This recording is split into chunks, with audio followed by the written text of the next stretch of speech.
Video like जरूर कर लीजिए और ऐसे वीडियो लगातार फ्री में पाने के लिए चैनल को तुरंत सब्सक्राइब कर लीजिए और बेल आइकन को जरूर टैप कर लीजिए ताकि आगे भी सारे वीडियो आपको मिलते रहे। यूट्यूब में फॉलो करते हैं तो प्लीज ये वाला फ्री टेलीग्राम चैनल जरूर ज्वाइन कर लीजिएगा। सारे नोटिफिकेशन सारे अपडेट यहीं पे आते हैं, ध्यान रखिए।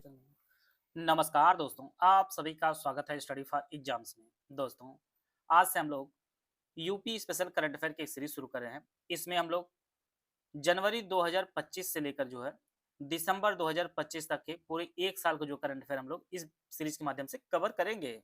यह वीडियो आपको 6-7 पार्ट में देखने को मिल सकती है, जिसका यह पहला पार्ट है। और यह आपके आगामी exam UPSC prelims, RO mains, Allahabad high court RO junior assistant stenographer सहित जितने भी यूपी प्लस के एग्जाम होने वाले, साथ में आपका एसआई कांस्टेबल की भर्तियां जो चल रही हैं, इन सभी के लिए काफी उपयोगी साबित होगा। तो पहला टॉपिक हम लोग देखेंगे और सभी टॉपिक हैं इनमें हम लोग डिटेल में जानेंगे, क्योंकि आप जानते हैं कि आयोग भी चमत्कारी हो चुका है, कहीं से कुछ भी पूछ सकता है। तो जरूर नहीं कि वन लाइनर ही क्वेश्चन पूछे, आपको जो एक्सप्लेनेशन है उसके डेप्थ से भी प्रश्न पूछा जा रहा है बराबर। यूपी में 76वां जिला बनने की तैयारी है। 3 तहसीलों को मिलाकर होगा कल्याण सिंह नगर। तो नाम जो रखा जाएगा वह कल्याण सिंह नगर नाम रखा जाएगा। नया जिला बुलंदशहर के 3 तहसील, जिनमें आपका डिबाई, अलीगढ़ी की अतरौली और गंगीरी कस्बा, जो नए तहसील को मिलाकर जो है बनाया जाएगा। इस जिले का जो नाम है वह कल्याण सिंह नगर रखने की जो है सिफारिश की गई है। आइए देखते हैं अगला टॉपिक आपका। लखीमपुर खीरी के मुस्तफाबाद गांव का नाम बदलकर कबीरधाम करने का फैसला। उत्तर प्रदेश के मुख्यमंत्री योगी आदित्यनाथ ने लखीमपुर खीरी के मुस्तफाबाद का गांव का जो नाम बदलकर कबीरधाम करने का फैसला किया है। उन्होंने पिछली सरकारों में अयोध्या को फैजाबाद और प्रयागराज को इलाहाबाद और कबीरधाम को मुस्तफाबाद बनाया था।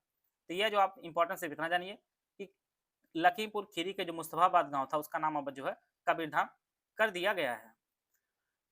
डॉल्फिन का अस्तित्व सिर्फ गंगा नदी में सबसे ज्यादा 2397 डॉल्फिन उत्तर प्रदेश में। योगी आदित्यनाथ सरकार ने उत्तर प्रदेश में 2023 में गंगे डॉल्फिन को जो है जलीय जीव घोषित किया था। परीक्षा में यह भी पूछ सकता है कि गंगे डॉल्फिन को जलीय जीव कब घोषित किया गया था उत्तर प्रदेश सरकार द्वारा, तो वह आपका 2023 में घोषित किया गया था। उत्तर प्रदेश की नदियों में सर्वाधिक डॉल्फिन पाई जाती हैं और उत्तर प्रदेश में डॉल्फिन की जो संख्या है वो 2397 डॉल्फिन पाई गई हैं। और बिहार में 2220, पश्चिम बंगाल में 815, असम में 635 डॉल्फिन जो है पाई गई हैं। गंगे डॉल्फिन की जो उपस्थिति उत्तर प्रदेश में गंगा, यमुना, चंबल, घाघरा, राप्ती, गेरुआ आदि जो है नदियों में पाई जाती हैं। तो सबसे अधिक जो डॉल्फिन है वो पूरे देश में उत्तर प्रदेश में पाई जाती है। कितनी? 2397। अयोध्या के भव्य दीपोत्सव ने 8वीं बार रचा नया कीर्तिमान। 26,17,215 दीपों का हुआ प्रज्वलन।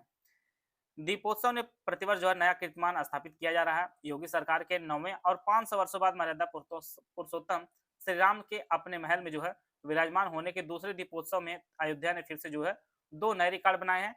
नया रिकॉर्ड कीर्तिमान करते हुए जो है दीपोत्सव 2025 में 26,17,215 दीप जो है प्रज्वलित किए गए थे। तो यह भी एक रिकॉर्ड रहा है।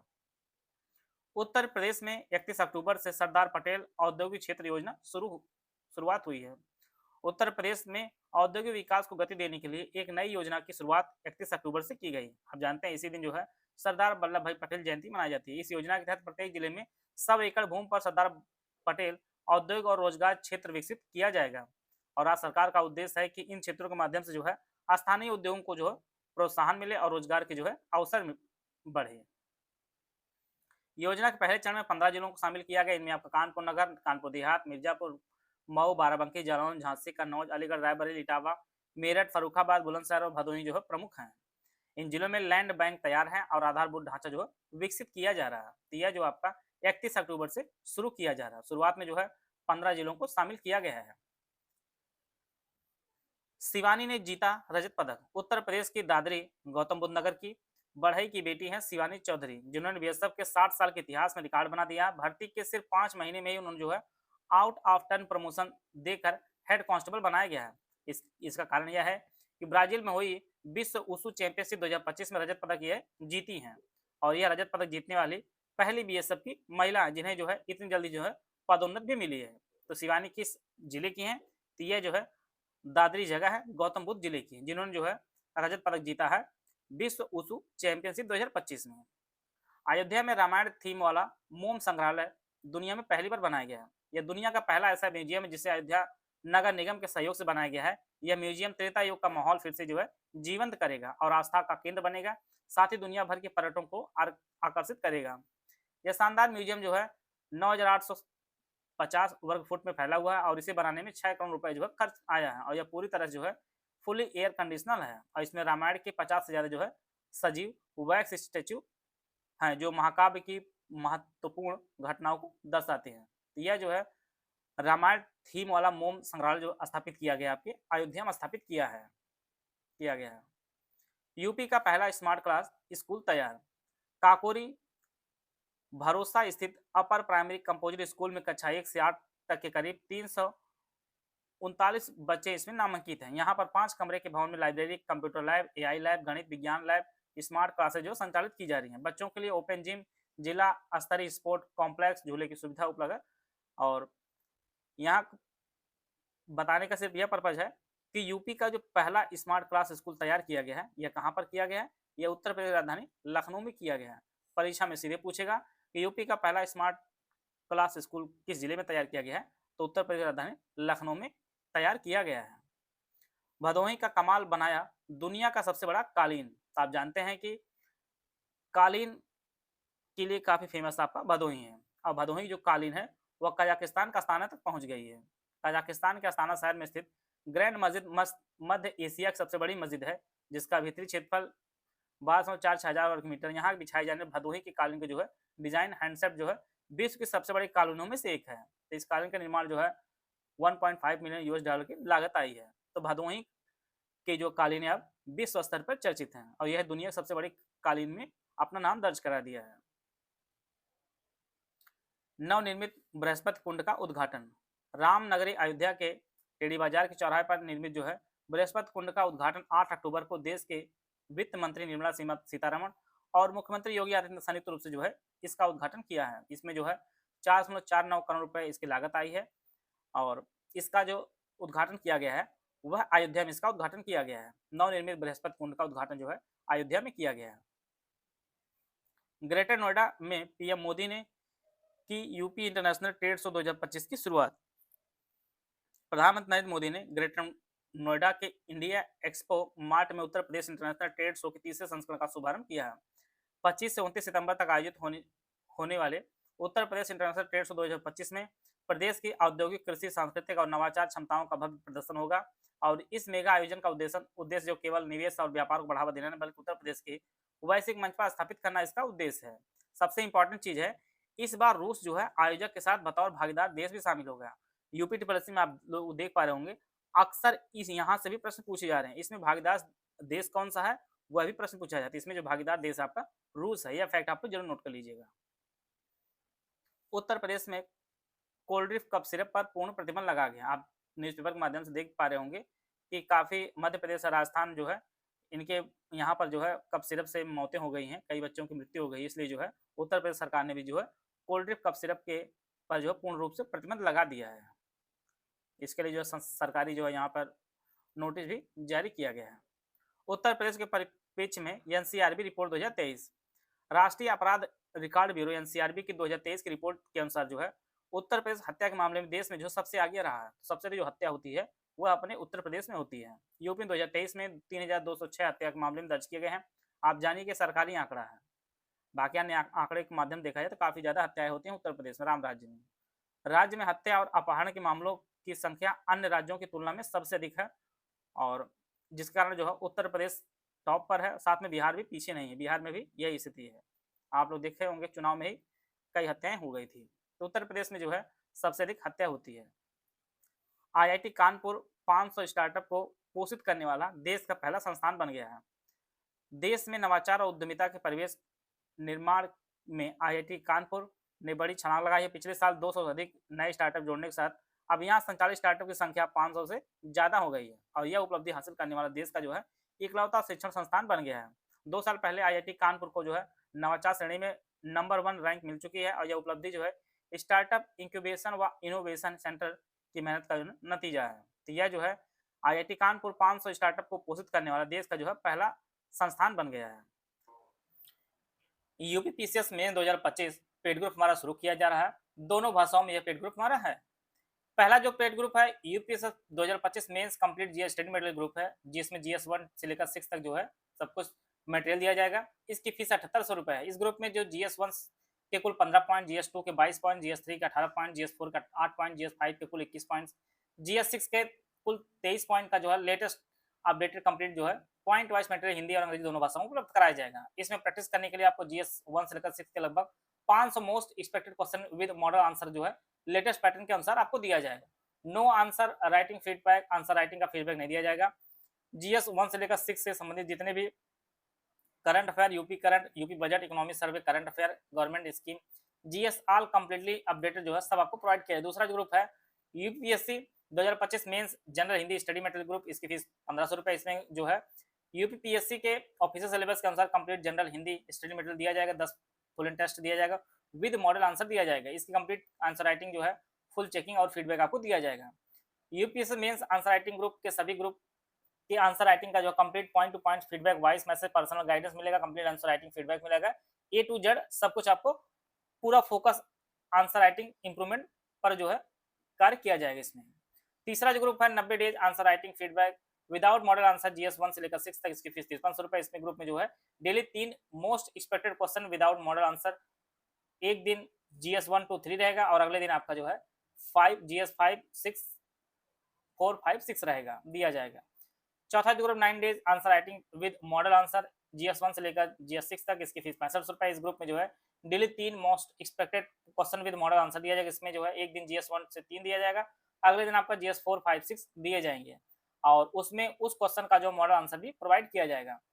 पांचवा जो ग्रुप है निबंध का है, इसकी फीस 3500 रुपये। कुल 36 निबंध टॉपिक वाइज दिया जाएगा। आंसर राइटिंग की कंप्लीट जो है चेकिंग किया जाएगा, complete point to point feedback दिया जाएगा, वॉइस मैसेज, पर्सनल गाइडेंस दिया जाएगा, पूरा फोकस निबंध राइटिंग इंप्रूवमेंट पर कराया जाएगा। निबंध के मॉडल आंसर भी आपको प्रोवाइड किए जाएंगे। इनमें से कोई बैच आप लाइन ज्वाइन करना चाहते हैं, 3 दिए गए नंबर 8564880530, 7523864455969606096960 ये 3 दिए गए नंबर, इस पे कॉल या व्हाट्सएप करके जो है आप जानकारी लेकर बैच से जुड़ सकते हैं और अपनी तैयारी को बेहतर कर सकते हैं। प्रसिद्ध शास्त्रीय गायक पंडित छन्नूलाल मिश्र का निधन। पंडित छन्नूलाल मिश्र का जन्म जो 3 अगस्त 1936 को उत्तर प्रदेश के आजमगढ़ जिले में हुआ था। आजमगढ़ में एक जगह है हरिहरपुर, वहां पर इनका जन्म हुआ था। इनके पिता बद्री प्रसाद मिश्र थे जो संगीत नॉलेज रखते थे और बाद में किराना घराने के उस्ताद अब्दुल गनी खां से उन्होंने जो है भारतीय शास्त्रीय संगीत के जो है गहन प्रशिक्षण लिया था और वह पंडित अनोखीलाल मिश्र के दामाद भी थे जो प्रसिद्ध तबला वादक थे। काशी की मिट्टी से जुड़े पंडित छन्नूलाल की गायकी की ठुमरी और पूरब अंग शैली को जो है अपनी गंभीर, भावपूर्ण और अनूठी आवाज को अमर कर दिया। परीक्षा दृष्टि जो इंपॉर्टेंट वो आप जान लीजिए। पंडित छन्नूलाल मिश्र को जो 2010 में पद्म भूषण और 2020 में जो है पद्म विभूषण से सम्मानित किया गया था। यह दोनों अवार्ड कब दिए गए थे, यह डेट नोट कर लीजिए आप लोग। जन्म आप जानते हैं आजमगढ़ में हुआ था। ये किराना घराना और बनारस घराने के गायकी के प्रतिनिधि जो है कलाकार हैं। उनके दादा गुदई महाराज शांता प्रसाद एक जो है प्रसिद्ध तबला वादक थे और उनके गुरु उस्ताद गनी अली साहब ने जो है उन्हें ख्याल सिखाया था। पंडित दीनदयाल उपाध्याय स्मृति महोत्सव मथुरा में आयोजित। परीक्षा में सीधे पूछेगा कि पंडित दीनदयाल उपाध्याय स्मृति महोत्सव कहाँ आयोजित किया गया था, आप आंसर टिक करेंगे मथुरा। मथुरा के फरह दीनदयाल धाम में जो है आयोजित पंडित दीनदयाल उपाध्याय मेला जो आयोजित किया गया। संस्कार, संस्कृति और ज्ञान की त्रिवेणी जो है बही और ग्रामोदय, महिला उत्थान और एक जनपद एक उत्पाद की जो है उन्नति चमकेगी। तो यहाँ पर जो आयोजित किया गया था पंडित दीनदयाल उपाध्याय स्मृति महोत्सव, कहाँ पर, मथुरा में। अगला जो टॉपिक है दुधवा नेशनल पार्क में बढ़ रहा गैंडों का कुनबा। दुधवा टाइगर रिजर्व के दक्षिणी सोनारीपुर रेंज और बेलनावा रेंज में स्थापित गैंडा इकाइयों में पिछले दिनों में जो है एक सींग वाले दुर्लभ गैंडों की संख्या में बेहद अच्छा परिणाम निकला है। 2023 में गणना की गई थी तो पहले जो संख्या 46 थी, अब जो गणना की गई है अब उनकी संख्या बढ़कर जो है गैंडों को वह 51 तक पहुंच गई है। दुधवा राष्ट्रीय उद्यान उत्तर प्रदेश के लखीमपुर खीरी जनपद में स्थित, कई बार परीक्षा पूछा भी गया कहाँ पर स्थित है, लखीमपुर खीरी जिला में स्थित है और यह जो है संरक्षित वन क्षेत्र है, भारत और नेपाल की सीमा सटा हुआ है और यह उत्तर प्रदेश सबसे बड़ा और समृद्ध जैव विविधता वाला क्षेत्र है और यहाँ पर इस राष्ट्रीय उद्यान में जो बाघों और बाघरा सिंह के लिए जो काफी फेमस है।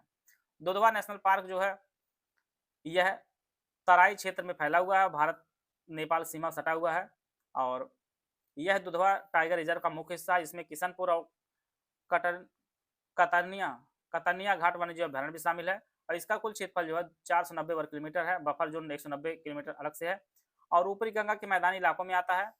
और वर्ष 1958 में से 12 सिंघा के लिए की रक्षा के लिए वन्यजीव अभयारण्य घोषित किया गया था। बाद में जो है प्रसिद्ध संरक्षणवादी बिली अर्जन सिंह के प्रयासों से 1970, यह डेट नोट कर लीजिए क्योंकि परीक्षा में पूछा भी है, इसे जो है राष्ट्रीय उद्यान का दर्जा कब मिला था, तो यह आपका 1977 को मिला था। और वर्ष 1987-88 में से जो है प्रोजेक्ट टाइगर के तहत जो है टाइगर रिजर्व बनाया गया था। यह दोनों डेट आप नोट कर लीजिएगा, परीक्षा में बार बार पूछता रहता है। उत्तर प्रदेश राजस्व अधिशेष वाला राज्य बना है। भारत के नियंत्रक महालेखा परीक्षक के द्वारा राज्यों की वित्तीय स्थिति पर किए गए 10 की अध्ययन के अनुसार 16 राजस्व अधिशेष की स्थिति में है। इनमें आपका उत्तर प्रदेश जो है अग्रणी है। परीक्षा में सीधे पूछेगा राजस्व अधिशेष वाला राज्य में जो है उत्तर प्रदेश क्या स्थिति है, उत्तर प्रदेश आपका शीर्ष पर है भारत में। उत्तर प्रदेश इस मामले में अग्रणी, जिसके पास 37,000 करोड़ रुपए का अधिशेष है, जो पहले बीमारू राज्य के रूप में जाना जाता था। बीमारू राज्यों में आपका बिहार, मध्य प्रदेश, राजस्थान और उत्तर प्रदेश जो है यह संक्षिप्त रूप है और जो उन राज्यों का समूह है जो ऐतिहासिक रूप से जो है आर्थिक और सामाजिक संकेतकों से जो है पिछड़े हुए हैं।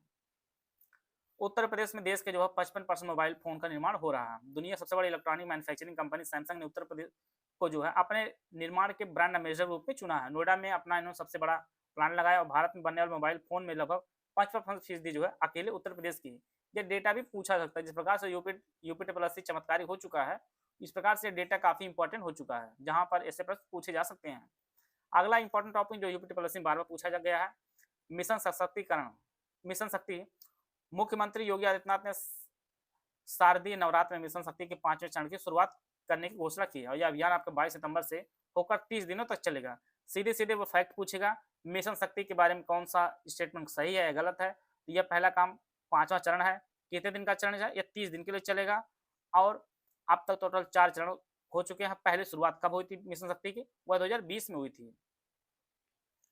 तो यह जो है महिलाओं और बालिकाओं जो है जीवन में सकारात्मक प्रभाव डालने के लिए इसे शुरू किया गया है और इस अभियान से महिला सुरक्षा, उसकी गरिमा की रक्षा और आर्थिक सामाजिक सशक्तिकरण क्षेत्र में प्रभावी परिणाम इससे सामने आए हैं। तो यह जो है मिशन शक्ति का 5वां संस्करण शुरू किया गया है 22 सितंबर से और यह अगले 30 दिनों तक चलेगा। यह भी डेट आप लोग नोट कर लीजिएगा। और पहला जो शुरुआत की गई थी वो 2020 में इसकी शुरुआत की गई थी। तो इस प्रकार जो है आशा है आप सभी को बहुत कुछ जानने को मिला होगा। मिलते हैं नेक्स्ट वीडियो में, तब तक जय हिंद, जय भारत।